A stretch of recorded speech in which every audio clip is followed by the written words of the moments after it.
Okay, I think it's recording. So hi, everyone. Thank you all so much for joining today. This is YouthServe NYC's 22nd speaker, which is really exciting. And just to remind everyone, YouthServe NYC is a service initiative founded and run by young people who want to become more involved in the work of rebuilding New York City in the wake of the COVID-19 crisis. YouthServe NYC is a way to engage peers in service and in social justice. So today, we are so happy and fortunate to welcome Andrew Rigie, who's the Executive Director of the New York City Hospitality Alliance. The New York City Hospitality Alliance represents and serves the restaurant and nightlife establishments throughout the 5 boroughs. And as I'm sure we'll hear more about today, the Alliance advocates for a fair and equitable regulatory environment that removes barriers to entrepreneurship and job creation. So thank you again so much for joining us today. We are so excited to hear about your work and anything else that you would like to share. And just to remind everyone, like I always say, later when we do questions, if you have any, you can just type them in the Q&A function and I will read them aloud. So thank you again, and over to you. Thank you. Well, it's great to be here, and congrats to all the great work you're doing. It's been really inspiring to see throughout the pandemic how people from all walks of life, all different places, all ages really came together and, online to, try to advocate and serve their communities. And that's a lot of what we do at the New York City Hospitality Alliance. Can't believe it, but this year is going to be the organization's 10th anniversary. We launched back in September of 2012 to really give our city's restaurants, bars, nightclubs a voice in the halls of government, but also an organization to help provide them information about changing laws and regulations or trends that are impacting their businesses, and create a community and provide them services and bring them together to make sure that they had a united voice and an organization really to support them. Because if you've ever worked or know people that have worked in the industry, it's a tough business. It's an amazing business, but you're working nights, weekends, holidays. So you don't always get time to kind of network and connect with other people in the industry, or make sure that you have an organization that represents you. And so back in 2012, we launched this organization because we wanted to make sure that our city's hospitality industry had their own voice. There was a lot of challenges. For example, we used to say we never understood how on a, Tuesday night or a Friday night at 10 p.m., the city could send inspectors from all different agencies to try to, shut a restaurant down, but they couldn't get all those same agencies organized to help get a new small business opened up on like Tuesday at 10 a.m. And there was a lot of frustration that the city would focus on finding small businesses instead of providing real education and training to the industry. And that was really the birth of it. And throughout the years, we've grown. We have thousands of members throughout the 5 boroughs, and they represent, your small mom and pop diner to your 4-star restaurant to a small pub to a big nightclub, and really everything in between. And it was so important for so many people in our sector to have this type of organization, because when you think about the city's restaurant and nightlife industry, you think about the city's streetscape, you think about our culture. These are our social spaces where people get together with family and friends. They have business meetings. We're part of the economic foundation, but also the social fabric of our city. And we wanted to make sure we harness that to provide ourselves an organization like the Hospitality Alliance to be our voice and to be our support. And then what happened when the pandemic hit was, obviously, as everyone says, it was an unprecedented situation, and it truly is. We went from our city's restaurants and bars employing about 325,000 people in New York City to almost overnight a plummet to less than 90,000 people. Thousands and thousands of restaurants. There was probably about 25,000 restaurants and bars and clubs in the city before the pandemic. Most of them all shut down. Some of them were able to operate with limited, offering delivery and takeout. They weren't making money, but they really saw it as their civic duty to help serve the communities that they were in, which restaurants so often do. If you're on a soccer team or a softball team, you see like a local restaurant will sometimes, sponsor it, and they're very, engaged. And I think particularly when the city and the world was shutting down, when our restaurants shut down, it was very symbolic and it hit people really hard, whether you were in the industry or you just loved your local, restaurants. And we had to be on the forefront advocating for all different policies. Um, Things that were very technical. Most small business owners, for example, when they sign a lease, they have a personal liability guarantee. That means if you can't pay your rent, they're not only going to come after your business and try to take the assets, but they could take your personal assets, your home, a car, anything else you own. We got a really important law passed that actually suspended the enforcement of personal liability guarantees and leases, which saved so many people's livelihoods. When people couldn't dine indoors, we worked with the city to create the outdoor dining open restaurants program that about 11,000 restaurants throughout the 5 boroughs are participating in. This helped save thousands and thousands of businesses. It's credited with hiring back about 100,000 people to their jobs. And it also let people go out and eat and drink and socialize after being stuck in their apartments, their homes for months during the pandemic. And that goes back. It's not just about the economics, but also about the social importance of restaurants and nightlife, in our city. Third-party delivery, you probably order delivery from restaurants, and one of the things that was a huge problem for restaurants was these third-party companies like Grubhub. They would charge enormous fees to restaurants. Sometimes they'd take more in a fee than the restaurant was even making from each order. The restaurants had to be on these sites because they wouldn't get any other business. If you ask them why they'd be on these websites, if they take so much money from you, they'd say, I can't afford to be on the platform, but I can't afford not to be on the platform. So we got a law passed that actually capped the fees, which helped, again, save so many restaurants. It helped save so many jobs, and it helped the economy moving. Because you'll probably remember at the beginning of the pandemic, especially, it's throughout, but people couldn't get enough food. There were real significant issues, and restaurants, again, provided this lifeline. They were also preparing food for frontline workers in the hospitals and elsewhere who were working around the clock. And they were really engaged there. We also worked with the federal government on something called the Paycheck Protection Program, and then the Restaurant Revitalization Fund, which were loans and grant programs to help these businesses, keep people employed, pay back rent, and all these other bills that had been piling up that had really been crushing them. And thankfully, a lot of these businesses got this money and it helped save them. Unfortunately, only about 35% or so of restaurants in New York that had applied for this federal grant, the Restaurant Revitalization Fund, got it. About 65% of them were shut out of the fund when the money was exhausted. And they're still struggling to this day. And what I've said throughout the pandemic is the only thing that's certain is that everything is uncertain. Last week and a half ago at this time, it was busy. International tourism opened up. People are all over the city going out, holiday vacation, eating, very low infection rates, more and more people getting vaccinated. And then boom, it was like a gut punch. This new variant has really shook everything up. And once again, our city's restaurants and nightlife are at the forefront of this crisis. Companies that were planning their holiday parties, one after another, all canceled. Staff, whether at the restaurant, but many just out in their day-to-day life, have gotten COVID. Some restaurants have had to shut down because they don't have enough staff to run. And again, we're having to balance these very complicated risks, economic risks, health risks, social risks, to try to navigate through, because truly the city is never going to fully recover unless our city's restaurants, our nightlife, our cultural institutions are at the core of the recovery. That's what makes New York City so special and important. Small business, the streetscape, and how we interact.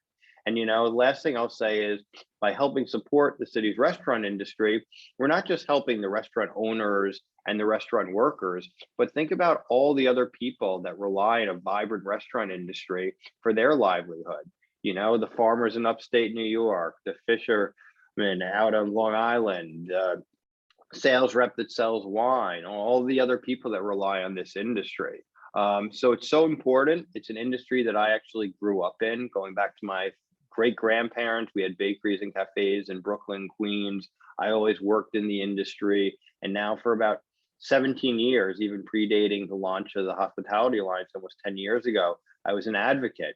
And one of the best things that I've found, especially through difficult times, is how important it is to serve others. And our restaurants are the ones that are always serving our communities, but being able to give back and fight for people and help support them, even if you can't fix every part of their crisis, being an ear for them, to talk to, being someone that they know is out there fighting for them while they're fighting to try to keep their business afloat, is really, really important. And that's why I think the work that all of you are doing is so important, because you are our leaders and our future leaders, and you'll be in all these positions one day. And I think the best thing that I could say is just to work hard, be honest. And like I said, everything that's been going on through the pandemic is uncertain. So you got to be ready to kind of go with the flow and do the best you think you can do.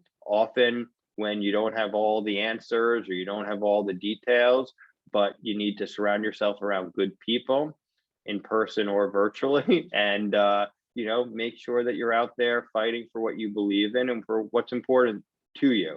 And that's what we've been doing with the Hospitality Alliance and what we'll continue to do. And I'm happy to answer any questions or chat a little bit more.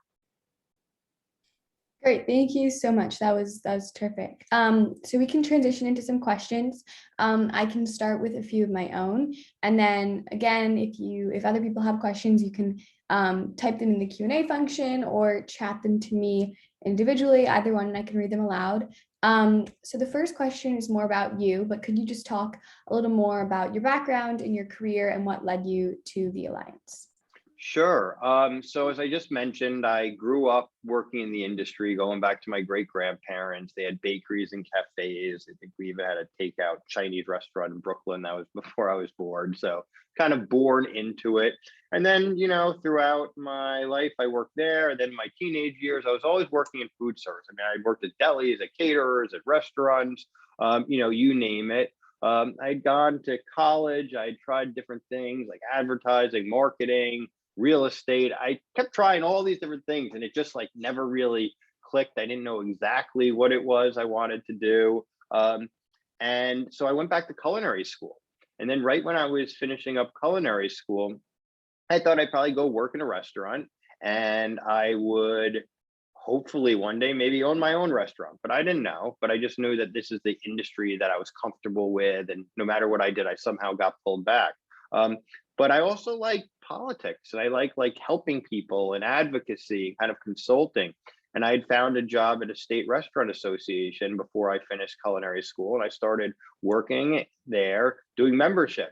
And I would go in and out of restaurants every day, all day, in summer, in the winter, explaining to them why we needed to unite as an industry to provide what I said earlier, the support, the advocacy, the information, the education.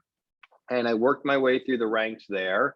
And then when I was young, when I was about 26, 27, my boss was retiring, and he was, I don't know, in his mid 70s.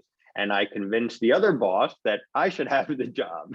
And I got thrown into this world. I had honestly no idea what I was doing. I never hosted board meetings. I had never done all this. I didn't have the proper training. And it was kind of the fake it till you make it. But the one thing I think led me successfully through that was that, one, I was very hardworking. Two, I was committed to making it work. And I had an emotional intelligence, I think, which allowed me to work with all different types of people, and recognizing that if I didn't know something, that was okay, but I would work really hard to find out how to get that information and get it to people. And I think that earned respect and acknowledgement. And through the years, I kind of kept growing through the ranks, doing more. And then back in 2011, 2012, for a whole bunch of different reasons I won't get into now, a lot of the people in the city's hospitality industry thought it made sense for us to have our own independent citywide association to represent us, make sure we could spend 100% of our resources on issues that were important to city, restaurant, nightlife people, and move at our own pace, which is very fast. And fast forward 10 years, here we are now, and we're really at the front and center of all things restaurant and nightlife. Great, thank you. Okay, I'm going to transition to a few more questions. Again, other people can ask, but you talked about policy. So what are you currently advocating for at the local and federal level? Sure. Well, at the federal level, we really are advocating for the federal government to replenish the Restaurant Revitalization Fund. Excuse me, this was that grant program that helped restaurants pay for rent, for products, services, labor costs, and help hopefully pay off a lot of the debt that's been accrued throughout, the pandemic. That's probably the most important for the most people, because so many restaurants, unfortunately, got shut out when the money was exhausted. At a local level, some different policies. One of the things that we're working on is outdoor dining and making it permanent. This program has been so popular, not only within the industry, but within the dining public. But what happened was it was set up in the midst of an emergency. It was a crisis. Not everything could be figured out to the T. So now we have to figure out, how do you transition from this temporary emergency program, which it's thankful we're still here, because as we've seen, we're back in the middle of another crisis and another emergency again. But for the long term, how do you create a more standardized, more sustainable program from a permitting and licensing process, ensuring that outdoor dining can operate more harmoniously with the different uses of the street, from cars to bike lanes to transportation, trash pickup, emergency vehicles, being, within commercial districts, but also neighborhoods where you have residents upstairs and you have outdoor dining. So really try to create a program that's more sustainable and standardized. And hopefully, out of all the doom and gloom of the pandemic, there's some positive things that come out of it. I've always been saying throughout this, there's an old Winston Churchill quote that said, don't let a good crisis go to waste. And I think it's probably what you and some of the people in your network are talking about. Eventually, how do we not only build back a city to the way it was pre-pandemic, but how do we create a more fair and equitable city, a more supportive city, and a city that we want to see? And sometimes out of crisis also comes opportunity to build back better. Okay, so the next question is, do you work at all with other cities that also rely heavily on their restaurants, or is New York really unique? Well, New York is definitely very unique, both in the size, pre-pandemic, more than 25,000 eating and drinking establishments, employing over 300,000 people, and just the economic and social impact and the way everything interacts with this industry. So I think there's definitely a lot of things that make the sector unique here in New York City, but there's tons of similarities, right? You're serving food and drinks and hospitality, customer service. So there's a lot of foundational aspects that are same, whether you're, in New York or in Maine or in California or Texas or Mississippi. And throughout the pandemic, because we've had to focus on a lot of these federal policies, it's been critical that we work with restaurant groups throughout the rest of the country. Because we may have support here in New York from our elected officials, but, they may need to get more support from their elected officials in Colorado. So we really had to unite the industry. And I think that's what we've seen, especially during the pandemic, is this incredible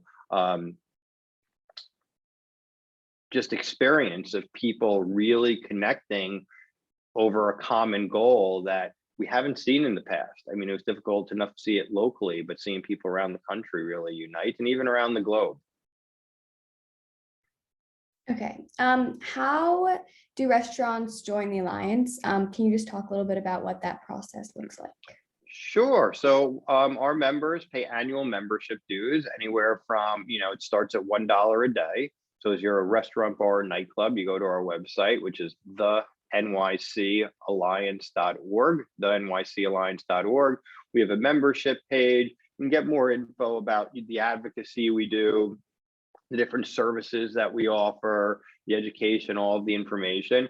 And then you can sign up. It's basically like a annual subscription. You can pay monthly, and that's really what funds our mission. We also do different events and have different services that generate revenue for our organization to ensure we have the proper staffing and professionals to help support our mission.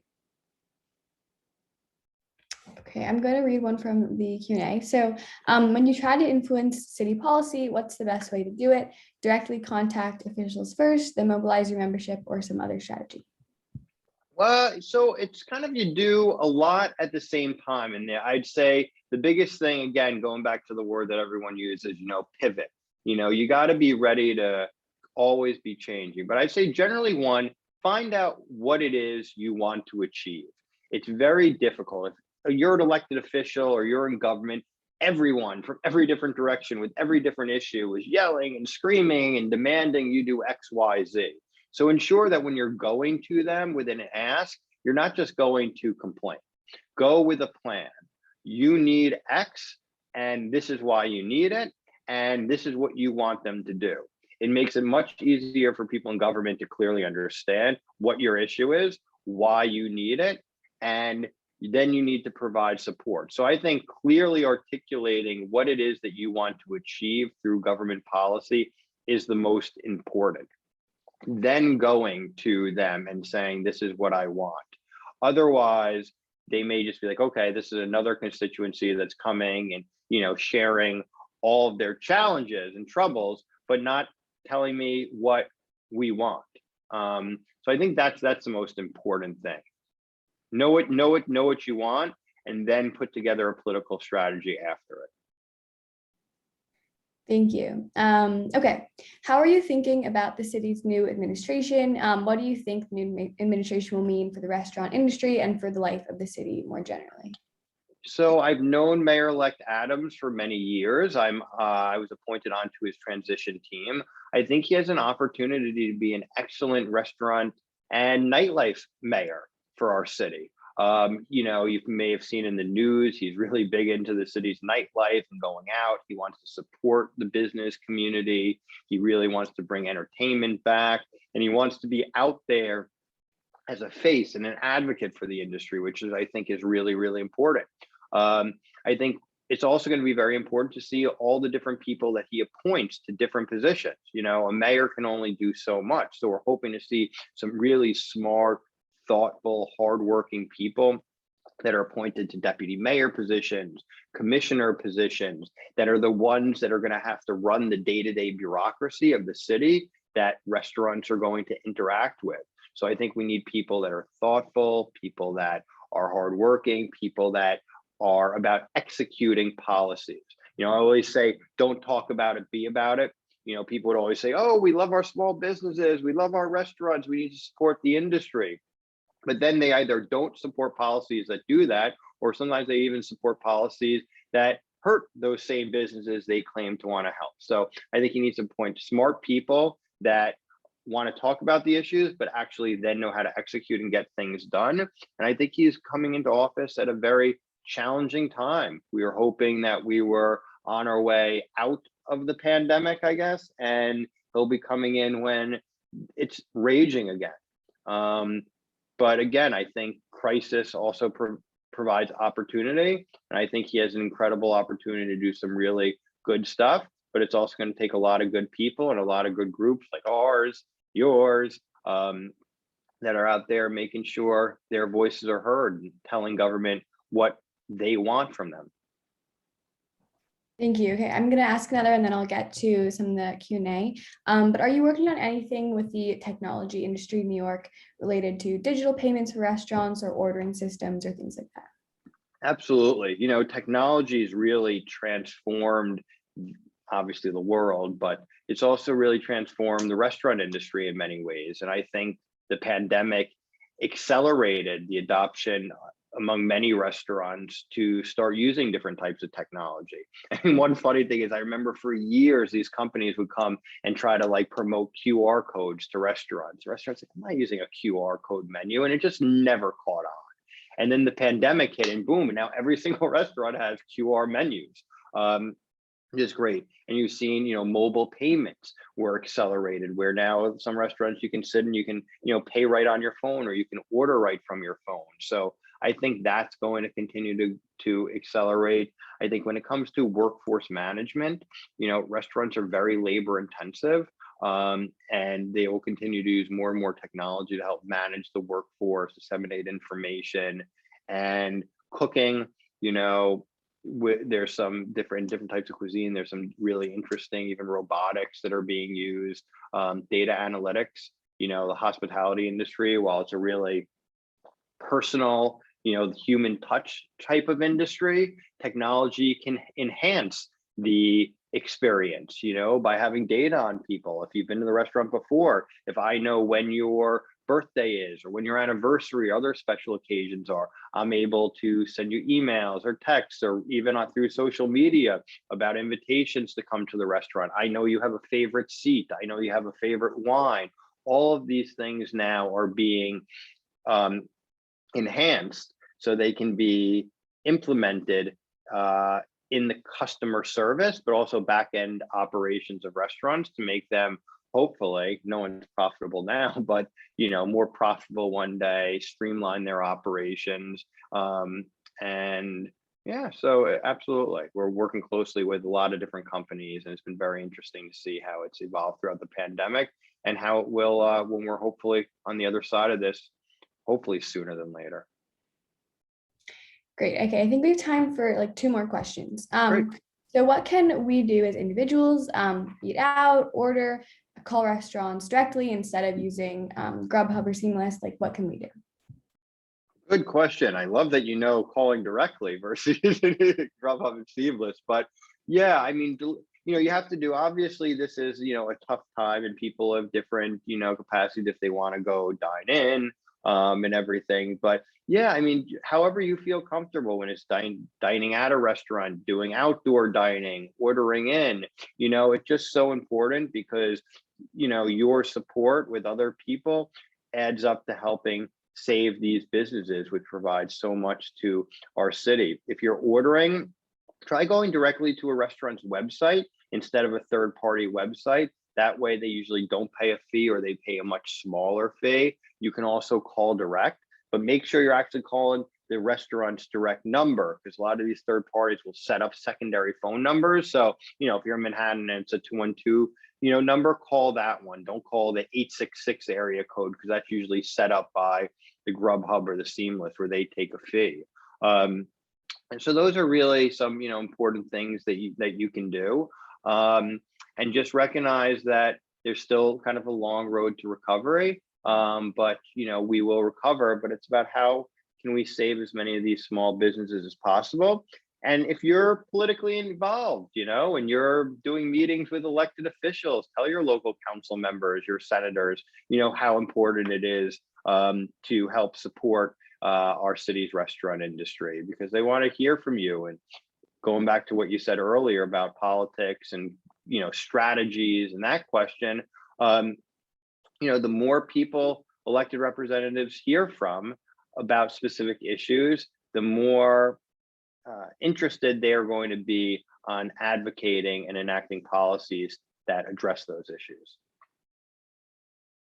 Okay, and finally, I think you just gave us a lot of advice. So I was just wondering if you have any more things to say to just or advice to give to young people who are just wanting to get more involved in more public service work, and just generally, what advice do you have to people who are very committed to the city and to serving vulnerable New Yorkers? I know, again, you just gave a lot of advice, but if you'd like to add on anything. Yeah, what would be the best thing? Just put yourself out there. Like I said, I can't talk for everyone. Everyone's going to have a different situation, but I had different issues and troubles growing up with school and everything. I didn't always know what exactly I wanted to do. But one of the most important things that I learned was that, so much of life is just showing up, whether you're showing up in person, whether you're showing up online, and just putting yourself out there. And even though you may feel a little uncomfortable, it may feel a little bit awkward, it may be something that you're like, I know I don't want to do this. Just get yourself involved and with as many different things, put yourself out there and power through it. Even if it doesn't seem like it's helpful now, or it feels like it's a waste of time, do it, because it's going to add a richness of experience to your experience, and you're going to learn a lot of lessons. So just put yourself out there, work hard, be honest, be firm, but be respectable or respectful. And, you'll figure it out. If you stop trying things, you won't figure it out. But if you keep putting yourself out there, eventually you will. It may not seem like it in the moment, but just be a good, honest, hardworking person, and put yourself out there, and it'll come back to you. People have long memories. Over time, you meet a lot of people, you acquire different relationships, and you'll be amazed how much of that ends up coming back to you. But you have your reputation, and reputations last a very, very long time. So, I know people, when you're growing up, sometimes do, different things, but just make sure, you try to be respectful and nice to people. Nice goes a long way. Great. Thank you so much. I think that's all the time we have for today. But thank you to everyone who came, and thank you again so much. And we will post this recording on the website and on the channel. But yeah, thank you again. Thanks so much. Bye.